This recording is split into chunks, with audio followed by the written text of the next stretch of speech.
ต่อไปจะให้ฟังคำสอนขององค์สมเด็จพระสัมมาสัมพุทธเจ้าที่ตรัสสอนเกี่ยวกับเรื่องความรู้สึกความรู้ความเห็นของพระโสดาบัน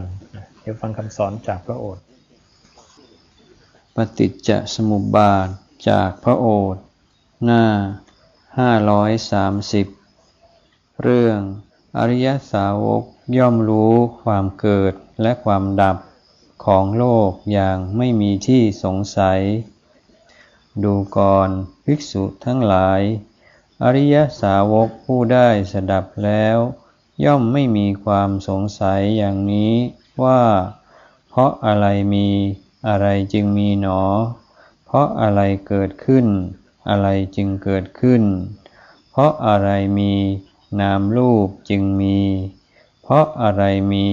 ชรามรณะจึงมีดังนี้ดูก่อนภิกษุทั้งหลายโดยที่แท้อริยสาวกผู้ได้สดับแล้วย่อมมีญาณอย่างรู้ในเรื่องนี้โดยไม่ต้องเชื่อผู้อื่นว่าเพราะสิ่งนี้มีสิ่งนี้จึงมีเพราะสิ่งนี้เกิดขึ้นสิ่งนี้จึงเกิดขึ้นเพราะวิญญาณมีนามรูปจึงมีเพราะชาติมีชรามรณะจึงมีดังนี้อริยสาวกนั้นย่อมรู้ประจักษ์อย่างนี้ว่าโลกนี้ย่อมเกิดขึ้นด้วยอาการอย่างนี้ดังนี้ดูก่อนภิกษุทั้งหลายอริยสาวกผู้ได้สดับแล้วย่อมไม่มีความสงสัยอย่างนี้ว่าเพราะอะไรไม่มีอะไรจึงไม่มีหนอเพราะอะไรดับอะไรจึงดับเพราะอะไรไม่มีนามรูปจึงไม่มีเพราะอะไรไม่มีชรามรณะจึงไม่มีดังนี้ดูก่อนภิกษุทั้งหลายโดยที่แท้อริยสาวกผู้ได้สดับแล้วย่อมมีญาณอย่างรู้ในเรื่องนี้โดยไม่ต้องเชื่อผู้อื่นว่าเพราะสิ่งนี้ไม่มีสิ่งนี้จึงไม่มีเพราะสิ่งนี้ดับสิ่งนี้จึงดับเพราะวิญญาณไม่มีนามรูปจึงไม่มีเพราะชาติไม่มีชรามรณะจึงไม่มีดังนี้อริยสาวกนั้นย่อมรู้ประจักษ์อย่างนี้ว่าโลกนี้ย่อมดับด้วยอาการอย่างนี้ดังนี้ดูก่อนภิกษุทั้งหลายอริยสาวกย่อมมารู้ประจักษ์ถึงเหตุเกิดและความดับแห่งโลกตามที่เป็นจริงอย่างนี้ในการใดในการนั้นเราเรียกอริยสาวกนี้ว่าผู้สมบูรณ์แล้วด้วยทิฏฐิดังนี้บ้างว่าผู้สมบูรณ์แล้วด้วยทัศนะดังนี้บ้างว่าผู้มาถึงพระสัทธรรมนี้แล้วดังนี้บ้างว่าได้เห็นพระสัทธรรมนี้ดังนี้บ้างว่าผู้ประกอบแล้วด้วยญาณอันเป็นเสขะดังนี้บ้างว่าผู้ประกอบแล้วด้วยวิชชาอันเป็นเสขะดังนี้บ้างว่าพูดถึงซึ่งกระแสแห่งธรรมะแล้วดังนี้บ้างว่าผู้ประเสริฐมีปัญญาเครื่องชำระกิเลสดังนี้บ้างว่ายืนอยู่จดประตูแห่งอมตะดังนี้บ้างดังนี้แลเอวังนี่เป็นความรู้ความเห็นที่พระโสดาบันหรือผู้ยืนอยู่จดประตูแห่งอมตะจะมีก็คือรู้ว่าเพราะอะไรมีอะไรจึงมีเพราะอะไรดับอะไรจึงดับไม่มีข้อสงสัย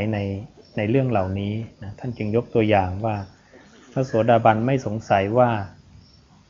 เพราะอะไรมีอะไรจึงมีเช่นว่าเพราะอะไรมีนามรูปจึงมีพระโสดาบันรู้ว่าเป็นเพราะวิญญาณหรือเป็นเพราะจิตอันนี้เป็นเหตุให้เกิดรูปนามขึ้นมาถ้าจิตไม่เข้าไปยึดเกาะไม่เข้าไปรับรู้ธรรมชาติเหล่านั้นธรรมชาติเหล่านั้นก็เท่ากับว่าไม่มีพระโสดาบันจึงรู้ว่าตัววิญญาณเป็นเหตุเกิดของนามรูปทั้งหลายมีเพราะว่า วิญญาณหรือผู้รู้แจ้งหรือจิตของเราเข้าไปรับรู้และพระโสดาบันยังรู้ต่อไปว่าเพราะชาติมีชรามรณะจึงมีรู้เหตุของการเกิดขึ้นแห่งชราและมรณะความแก่และความตายมีเพราะมีการเกิดขึ้นมาอันนี้เป็นความรู้ที่พระโสดาบันไม่ต้องไปพึ่งพาใครรู้ด้วยตนเองพิสูจน์ได้ด้วยตนเองเป็นพยานในตนเองได้และพระโสดาบันยังรู้ต่อไปว่าเพราะอะไรไม่มีอะไรจึงไม่มีพระโสดาบันรู้ว่าถ้าจิตไม่มีนามรูปก็ไม่มีจึงมาดูจิตว่าจิตนั้นมีตัวตนจริงหรือเปล่าเมื่อเห็นว่าจิตก็เกิดขึ้นตั้งอยู่ดับไปแท้จริงแล้วจิตก็เป็นอนัตตาเป็นเพียงธรรมชาติอันหนึ่งไม่มีตัวใครของใครไม่ใช่ตัวเราของเรามองจิตเป็นสักแต่ว่าธาตุตามธรรมชาติถ้าจิตไม่มีนามรูปก็เกิดขึ้นไม่ได้อันนี้พระโสดาบันจึงรู้ว่าจิตหรือผู้รู้แจ้งหรือวิญญาณขันธ์นั้นเป็นเหตุเกิดของรูปนามและเป็นเหตุดับของรูปนามด้วยเช่นเดียวกันและรู้ต่อไปว่าถ้าชาติไม่มีชรามรณะก็ไม่มีก็คือถ้าการเกิดไม่มีความแก่และความตายก็ไม่มีเหมือนแก้วใบหนึ่งถ้าเราไม่ต้องการให้แก้วนั้นแตกก็คือต้องไม่มีแก้วการเกิดเป็นแก้วขึ้นมาทำให้แก้วเดินไปสู่ชราและมรณะเพราะฉะนั้นถ้าไม่ต้องการชรามรณะของแก้วก็คืออย่ามีแก้วขึ้นมาต้องแก้ปัญหาที่การเกิดคนสัตว์ก็เหมือนกันถ้าไม่ต้องการให้ได้มาซึ่งชราและมรณะก็ต้องแก้ที่ว่าไม่มีการเกิดอันนี้ก็เป็นความรู้ของพระโสดาบันอีกอย่างว่าถ้าการเกิดไม่มีความแก่และความตายก็ไม่มีพระโสดาบันจึงมาแก้ปัญหาการเกิด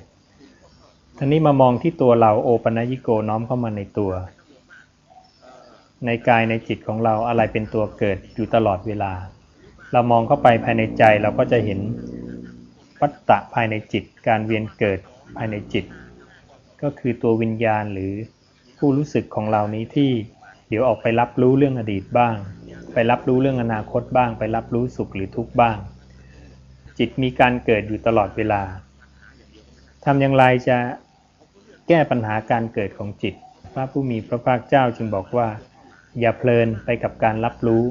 อย่าเพลินไปกับการเกิดของจิตขณะที่จิตเกิดแล้วเนี่ยให้รีบละให้รีบทิ้งการเกิดของจิตเพื่อไม่ให้วิญญาณนั้นเจริญงอกงามไพบูลย์ต่อไปได้วิญญาณรับรู้เรื่องใดเรื่องหนึ่งขึ้นมาหรือความรู้สึกของเราเนี่ยรู้เรื่องใดเรื่องหนึ่งขึ้นมานั่นคือจิตมีการเกิดหรือวิญญาณมีการเกิดขึ้นมาแล้วถ้าเราปล่อยให้เรื่องนั้นต่อเนื่องยาวนานไปก็เรียกว่าจิตนั้นมีความเจริญงอกงามไพบูลย์